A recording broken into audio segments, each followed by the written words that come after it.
Jolly Kabongapat, and today I'm going to teach you on how to determine the slope of a parallel line. But first, what is a parallel line? It is a two non-vertical line that does not intersect with each other. And parallel line will go something like this.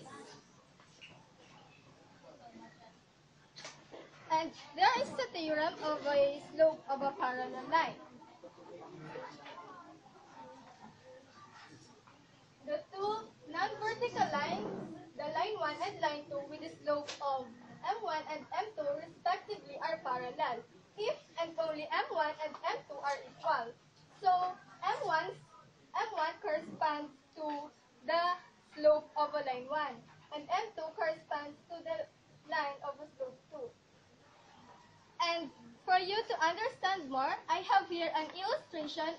And I have here an illustration of a Cartesian coordinate system with the coordinates of A with an ordered pair of 2 and negative 6, B with an ordered pair of 5 and 2, C with the ordered pair of negative 7 and negative 3, and D with the ordered pair of negative 4 and 5.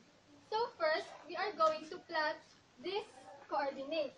For the point A, we have 2 and negative 6, 2 and negative 6,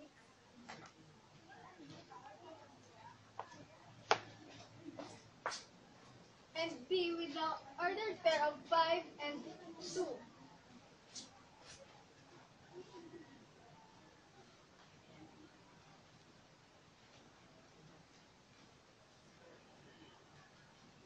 Then we are going to connect these two,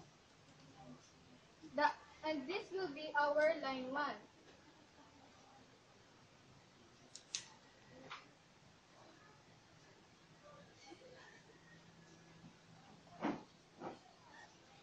Next is the ordered pair of C, which is negative 7 and negative 3.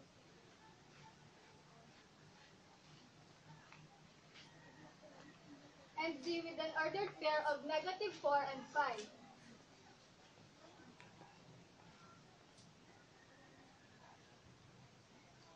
Then connect these 2 points.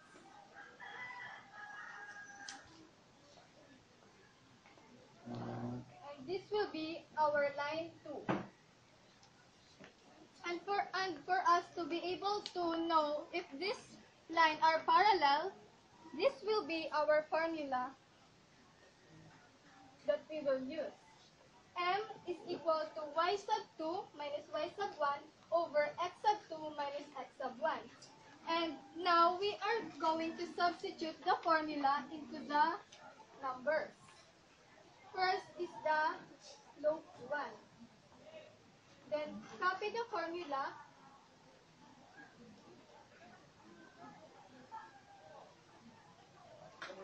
Then this will be our x sub 1, y sub 1, and x sub 2, and y sub 2. Then x sub 1, y sub 1, x sub 2, and y sub 2. Then for us to be able to know the slope of a first line, we are going to substitute the y sub 2, which is 2, and y sub 1, which is negative 6, over x sub 2 minus the x sub 1, which is 2, rather. Then copy this number, and negative times negative will be positive. Then 5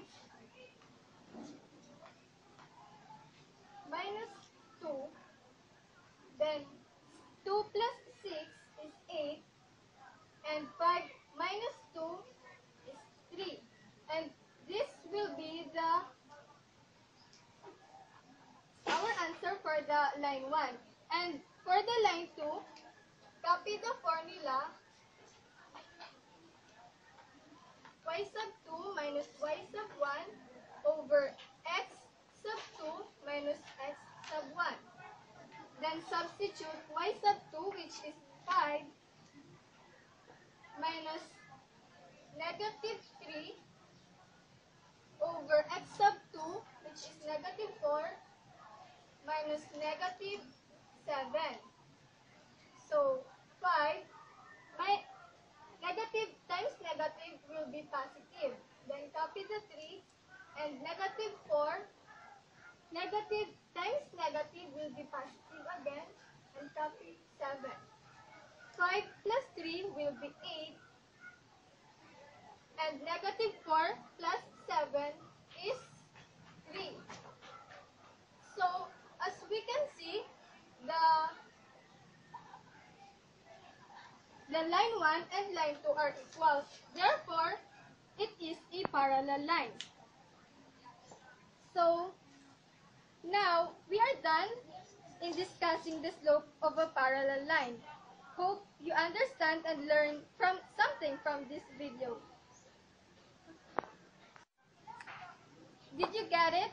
You can like, add, and follow me on my Facebook account at www.angelica.pangapat@gmail.com. Bye!